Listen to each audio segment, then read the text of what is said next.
This video shows how to set up desktop license server on your own Linux or Windows-based website. Using the activation server running on your website, you'll be able to automate the activation process and manage licenses for protected applications and documents created with the Quick License tool, the AppProtect tool, or DocProtect, or some of the supporting plugins and support tools for those environments. To use Desktop License Server, you'll need a website that can run executables, a PHP file, and read and write data files. That type of hosting account is typically called a virtual private server, or VPS, or perhaps a cloud server. You can get that type of service for as little as $20 a year, but in that case, the bare bones service you'll have is typically going to be a Linux box with a fixed IP address, and it'll be up to you to install the Apache and PHP. To get started, you'll install the desktop license server on your Mac or Windows computer. Once you've done that, you'll see there's an admin application, the executable for either the Windows or Linux server, and some PHP files. When we launch the admin application, the main window is presented with three panels. In the license setup panel is where we'll define our licenses. We've already defined several licenses: a product license, a subscription, a dependent, and dynamic licenses. Those are all license types supported by Quick License. We've also defined a license, which is a simple product license supported by AppProtect. Let's take a look at the details of one of those license setups. So we'll click in one of the rows, in this case the product license, and there's one dialog that's presented that contains all the information to define a specific license. We give the license a name. There's an activation calculation and ticket code. That information matches up with the same information in the license dialog within Quick License, and that allows the server to generate an activation code for that specific license. We can determine whether a serial number is required to activate that license and what fields of information we would like to collect from the customer in the activation dialog during the activation process. There's lots of other features we can set up, including named features which we can remotely enable from the activation server, and we have some other options on this side to set up the ability to block and unblock to automate the license release restore process. Once we set up the information for a particular license, we'll click OK, and now we can go to the online panel and let's fill in the server URL field. We'll basically have the location of our server, and within the public folder there'll be a folder called DLS, and inside that folder will be the main PHP file used for this server, which is dls.php.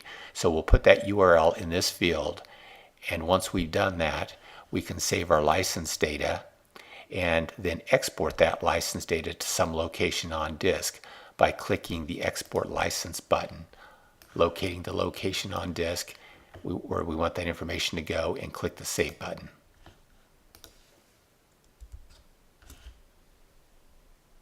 To generate a batch of serial numbers for a license, we'll select the Serial Number Setup panel, select which license we want to generate serial numbers for, and then we can click on the Generate button. We already have one default serial number generated here, and so we'll just generate an additional 10 serial numbers, and we can set some other options up. We'll click OK, and now we have a batch of a total of 11 serial numbers, which we can upload to our server in just a few moments. We'll do so by first clicking the Save button and then the Export button to export that batch of serial numbers out to a file on disk.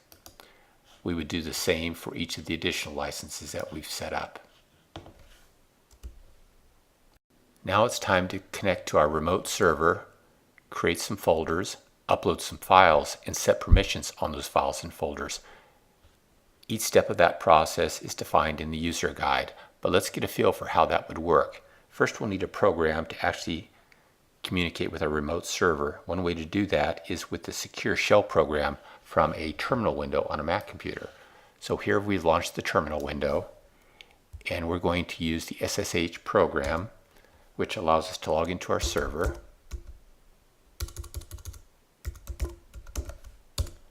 And once we've logged in, we can issue Linux commands. Let's take a look at a couple of those commands. Here's a command that will take us to the folder called DLS, which we've created within the HTML public folder. If we go to that folder and list out the files in that folder, we see that we've uploaded some files, the PHP files, the executable file itself, and we've also created the desktop license data folder and email queue folder within that folder. Let's change our directory to that desktop license data folder and list commands, do the list command on that folder. Here we see the license data file that we generated with our admin application and uploaded, and also the serial number file. Again, we've set the permissions appropriately. Once we've got our files and folders uploaded and the permissions set correctly, we should now be able to communicate with that server from the admin application to make sure everything's up and working. We'll go to the online panel and click the status button, and we're presented with a window of information indicating that the admin application is synchronized with the server and the server is online. Quick License application is used to set up licenses that match those defined in our server. So we'll launch the Quick License application, and we have the product, subscription, dependent, and dynamic licenses already set up. Let's look at the definition of a product license. When we click on the first column in that row, it presents the license dialog where we define all the information about that specific license. This is a product license that never times out and allows reactivation on the same computer. On the activation panel, activation is required. It's machine calculated, and there's the calculation that again matches what was in the server.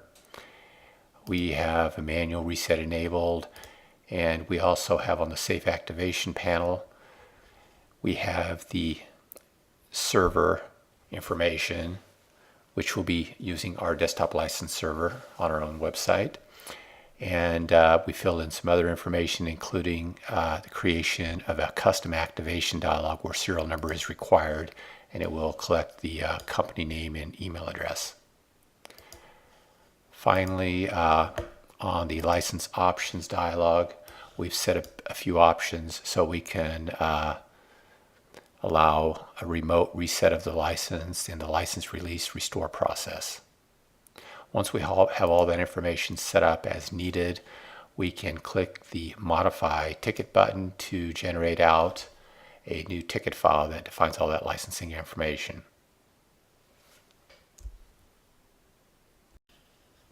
Here we have the unprotected application that we want to apply our license to, defined by this ticket file. So we'll use the Add License Wrapping tool. We'll select the unprotected application, and then we'll select the license that we want to apply. We'll have to enter the version number and the security code that were defined in Quick License when we generated that ticket file. Finally, we'll click the Build Protected application, and we have now output a protected version of that application, which we can launch and test. We're going to need a serial number for testing, so we can launch our desktop license admin application, and on the serial number panel select the product license and then select one of these serial numbers. We'll launch our protected application, and an activation dialog is presented. We'll enter that serial number and some other information collected in the activation dialog.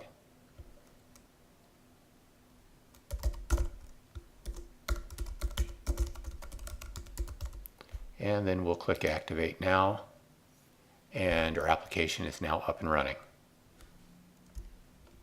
Each time we run our protected application, it immediately begins to run since the license has already been activated.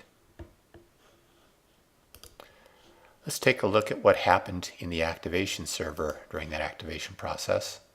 If we go to the online panel, select the license, choose serial number and enter that serial number, we can read back the information.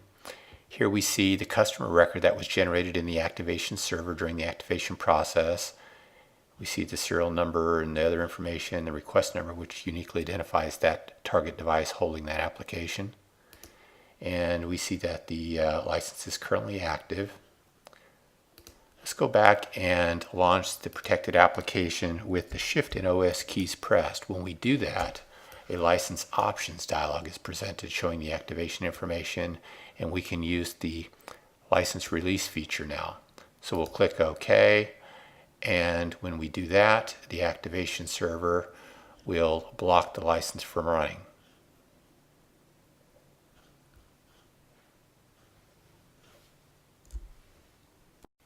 Each time we launch the protected application, we'll see that the license is still blocked from running.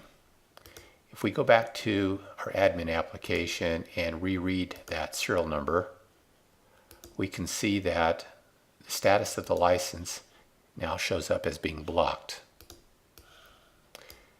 If that license isn't used and activated on a different computer, we can restore it back to this protected application by holding down the Shift and the OS keys while launching. Again, we'll get the license options dialog presented. We can choose Restore License and click OK. Now the license is unblocked on the server, and our application can now be launched again. And there we see our application is now functional once more.